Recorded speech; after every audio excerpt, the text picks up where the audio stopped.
It is. It is. It is. Let's see. I cannot hold on to this. Oh, there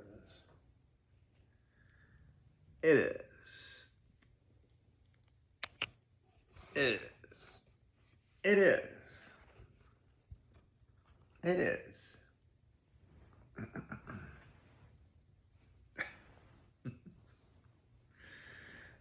No need to be doing a gash flash. Anybody know what I mean by a gash flash? I think guys do, and I think girls do too, although I don't think girls would like to admit it. A gash flash is when a girl flashes her gash. Okay. Now, does that happen? Oh yeah. Oh God, yeah, it happens.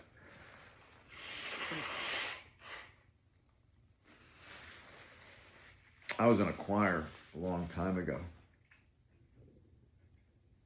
church choir, and there were some pretty girls in the choir, and I remember walking into a rehearsal. We actually rehearsed. That was great, man. That was the best musical experience of my life. And I've had, I had some good rock band experiences, but not on a consistent level like with the choir. So anyway, there were some pretty girls, and as you walked into this church, we would rehearse on Wednesday nights, I think, typically. Occasionally there'd be so it was like Wednesday night, 7 o'clock, but occasionally there'd be like some time during the day or on the weekend or something like that where the choir director would ask us to come in and do a rehearsal at unusual time, say, like on a Saturday at like 10 o'clock in the morning or something like that. Usually it's Wednesday night. So I'm walking into this church, and it's a really cool layout because the choir, instead of being remote and out of sight and up in a loft, the choir was right there at the front of the church, just off to the side. Everybody could see the choir, could hear them better. It was really a good venue, I guess you could say. And so there's the pews, and then then there's the altar up front, and then off to the right of the altar, looking from the back, right to the right, was a little kind of like stadium seating area. But when I say stadium, that means that it's graded up. So there's the lower level, and there's second and third row or fourth row. I mean, there weren't a whole lot of people in this choir. Like at the most in any performance, typically there's like 8, 9 people, maybe 10, maybe, and there were a few standout talents. So okay, all that aside, I walk in this one. It was evening. I think it was like Wednesday evening, and it was somebody's birthday too. There was birthday cake, and we sang happy birthday for somebody. I think it was Donna. No, it might have been Cheryl. But anyway, so I walk in, and off to the right, there's like like not way high up in the air, but just like 1, 2, 3, 4 rows of seats, and each row is like tiered up a little bit, so like you could see over the person in front of you easily, and if that gives you the idea, any kind of idea. So I walk in, and there were several girls on the second level. So there's 4 levels, and there's these 2 girls on the second level, and I walk in front of them and then turn towards them, and one particular very pretty girl had a short skirt, and she had her legs crossed, in a way that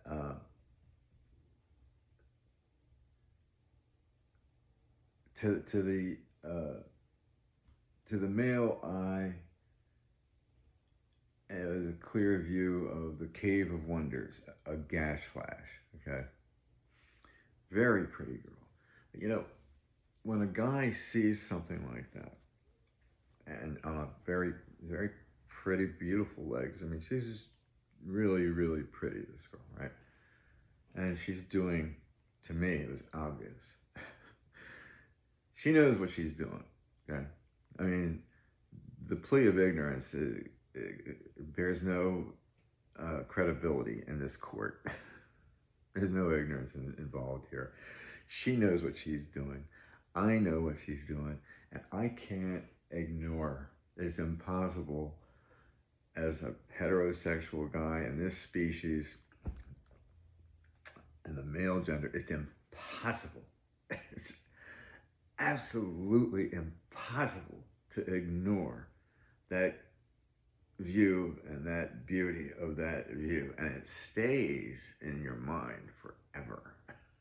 Think about that. There were girls that did gash flashes to me in high school, which just, you know, was bewildering to me. Bewildering. And anyway, so yeah, these things happen as a result of our physical nature, our physical, you know, perpetuating the species programming. Well, that was a quick cup of coffee. I'm drinking iced coffee in the morning. Today's July 16th, 2026, and it's my dog's 18th birthday today. Normally I'm out riding my bike right now, but I'm taking the day off from exercising because it's Harvey's birthday and I want to stay with it. But anyway, back to the Gash Flash. I'm sitting here. I'll wear my pants in and around my apartment, but especially if I'm working out or if I'm doing calisthenics, I just keep my briefs on. What the hell? And then I did a video of a song, and I put it on YouTube, and I had, you know, my tighties. I don't have tighty whities. I have tighty blues and blacks and grays, but they're briefs. They're not boxers. So anyway, so I did that, and I actually showed. I mean, if you consider this obscene, it's not even close to how much women show of themselves. Women go to the beach, and that's their pathway to being nude in front of the whole world. And I mean nude. And so I got criticized because I was showing my underwear, which really could be a bathing suit, and it really could be a very modest bathing suit compared to what women are nude on the beach. Now, they're naked. They are. You can look at it, you can say anything you want, you can put any kind of reasoning or, oh no, you can't see her nipples or some BS like that. They're nude. Now, the ones that go nude are gorgeous too. I mean, we'll say that, and that's why, you know. To me, it's counterintuitive in a world of extreme violence and where women take the worst of the violence, for sure. Men are the perpetrators of most of the violence.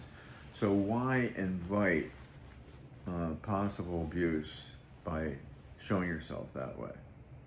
I don't, you know, I can understand occasionally, you know, getting real sexy or something, but to be nude, man, guys are messed up.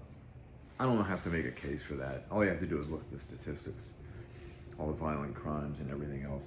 Sex crimes. What percentage of sex crimes do you think are committed by men as compared to women?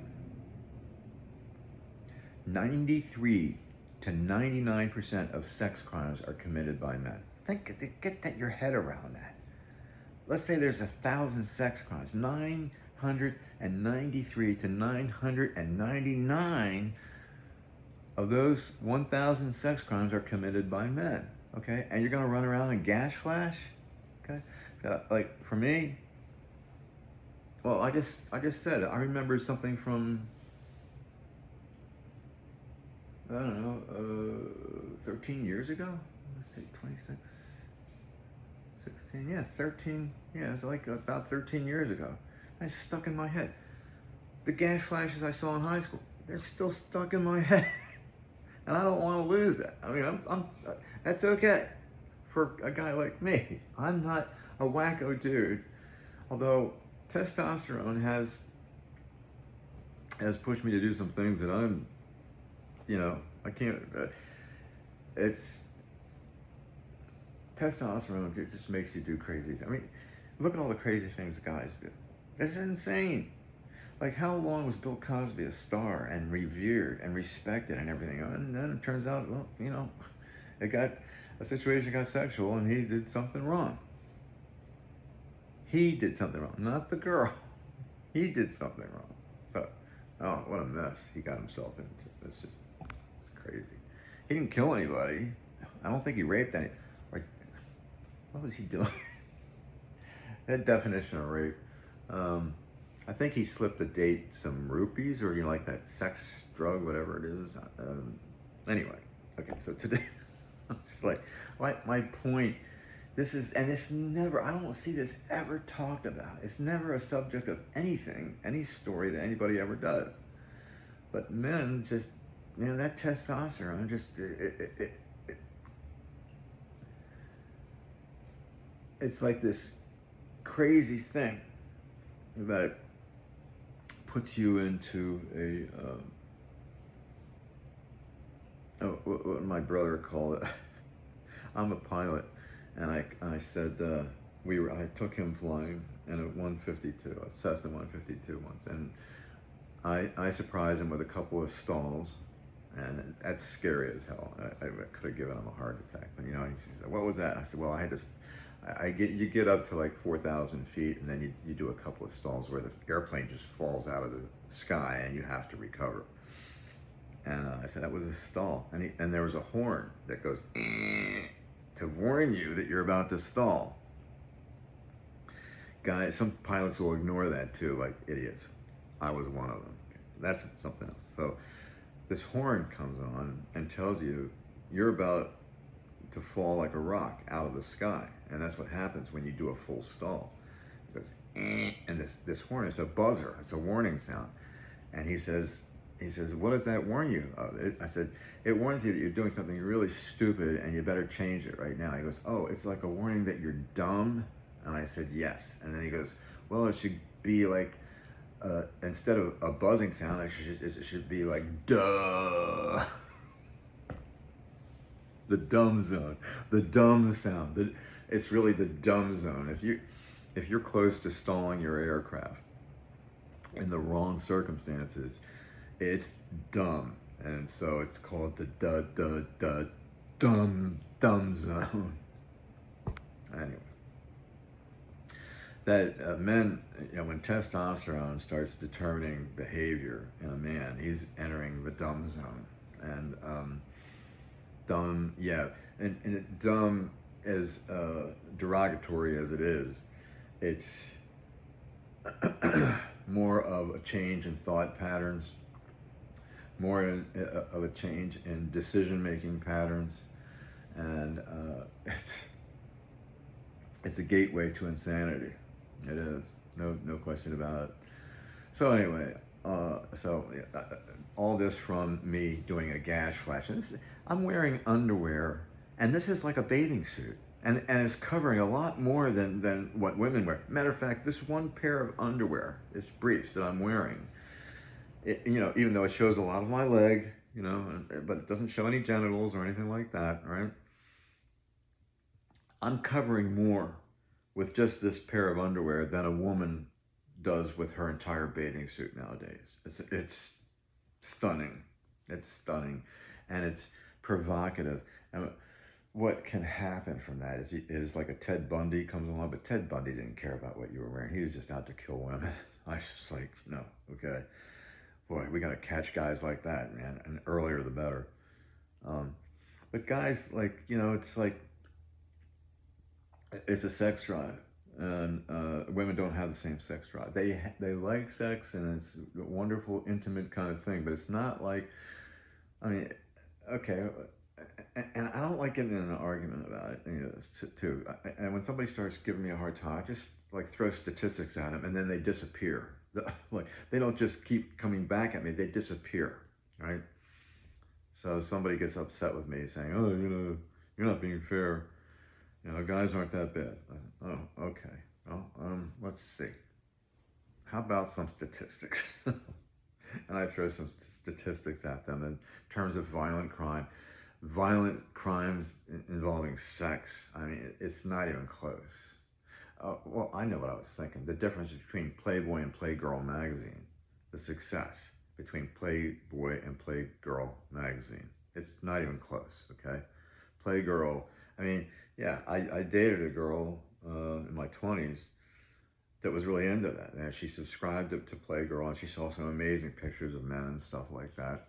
Um, it just doesn't have the same popularity that naked women have. Naked men don't have the same popularity. Now, you go into the area of pornography, okay, I don't know. I don't know. I've seen 2 X-rated films in my life, and they were stunning. And as I'm watching it, I'm thinking, how could these people be doing this in front of a camera? you know, Beyond me. Anyway, like Linda Lovelace, the most famous porn star of all. She made no money. She was like doing these insane sexual things on camera, completely nude and completely explicit, and she got no money at the end of the day. That's okay. Well, anyway, women and men both need special training in these matters as they're growing up. I think uh, I'm worried about my grandson, Finn. His name is Finn, and he just turned. He's gonna be, let me think, 2017. Yeah, he's gonna be 9 this year, and so at 8 or 9 years old, actually it's 10 years old. 5th grade is when a boy's hormones just drive him crazy. Your your hormones when you're between age 10 and 1,000, between age 10 and 100. No, it's really between age 10 and maybe 40, 45, something like that.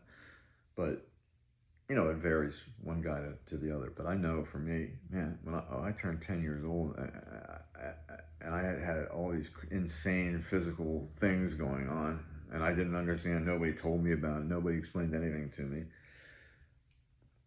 It's like that first hit by Stephen King. His first breakthrough book was Carrie, and her mother was a complete wacko. You know, showing a wacko woman is kind of out of context because there's so many more wacko men than there are women. It's not even close. It's not even remotely close. But Carrie, she's the victim of a really abusive, effed up mother. And she didn't know anything about anything, any sexual thing at all. So she goes into, the communal shower scene in high school is something so freaking bizarre that just, I won't go into explaining it, but in high school, you have to go to gym class, and when you're done gym class, you take a mutual shower, all the naked people, naked guys with naked guys, naked women with naked women, in the showers in gym class in high school. And so Carrie didn't know anything about having her period, and she went into gym class and went into the shower, and she started having her period in the shower, and all the girls making fun of her, throwing tampons at her and stuff. Okay, well, yeah, that's the recipe for disaster, folks. And that's on the women's side. The men, it's insane. Right? Anyway, it's my dog's 16th or 18th birthday today, in people years, that's 126 years, although I don't believe in that. Whoever came up with that formula. Dogs don't have as long of a lifespan as people do. That's true. But to put a number on it, well, for him, like he has all the white hair that comes with aging, like he doesn't look anything like he did, I don't know, 10 years ago even. So 10 years ago, 2016, yeah, he's a lot more active and lively than he is now. And he has dementia now, and he has cataracts too, and it's causing him a lot of problems. But we're getting through it. And he's 18 today, so I got some champagne, and he gets his treats. He doesn't even know it's his birthday. It's like, anyway. Okay, so there's my soliloquy for Harvey's birthday, the beginning of Harvey's birthday, and I hope everybody out there has a safe and fun birthday, whenever that is. Peace.